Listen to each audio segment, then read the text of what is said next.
మా చిన్నప్పుడు ఇంజినీర్లు అంటే రోడ్లు వేయించేవాళ్ళు, ప్రాజెక్టులు కట్టించేవాళ్ళు. వాళ్ళే ఇంజినీర్ మాకు తెలిసింది. సివిల్ ఇంజినీర్లే అనమాట. తర్వాత ఈ సాఫ్ట్‌వేర్ ఇంజినీరింగ్ మేము పెరిగే క్రమంలో పుట్టుకొచ్చినటువంటి.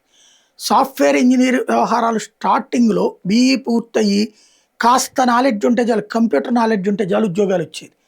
విదేశాల్లో కూడా ఉద్యోగాలొచ్చేసాయి. అక్కడ పరిణామ క్రమంలో కొత్త పరిజ్ఞానాన్ని ఎప్పటికప్పుడు అప్డేట్ చేసుకున్నోళ్ళు ఇవాళ వెల్ సెటిల్డ్ అయ్యారు. పరిణామ క్రమాన్ని అప్గ్రేడ్ చేసుకోకుండా ఉన్నోళ్ళు అలా అలా సాగుతూ ఉన్నారు. ఇప్పుడు కొత్తగా విపరీతమైన నాలెడ్జ్ ఉన్న ఉద్యోగాలు కరువే. ఎందుకంటే ఆర్టిఫిషియల్ ఇంటెలిజెన్స్ వచ్చింది. ఇప్పుడు ఏఐ పరిజ్ఞానం ఉన్నటువంటి వాళ్ళకి ఆంథ్రోపిక్ కావచ్చు, గూగుల్ జెమినీ కావచ్చు, ఇట్లా ఎవరికి వాళ్ళు ఉద్యోగ అవకాశాలు విపరీతంగా ఆఫర్ చేస్తున్నారు.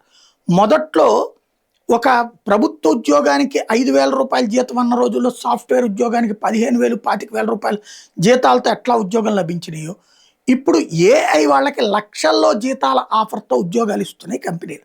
జస్ట్ ప్రైమరీ నాలెడ్జ్ ఉంటే చాలు. ఇప్పుడు ఇంజినీర్లు దృష్టి పెట్టాల్సింది, ఇంజినీరింగ్ చదువుతున్న విద్యార్థులు దృష్టి పెట్టాల్సింది, ఏఐ మీద మీ ఓన్ ఇన్నోవేషన్ క్రియేట్ చేసుకోండి.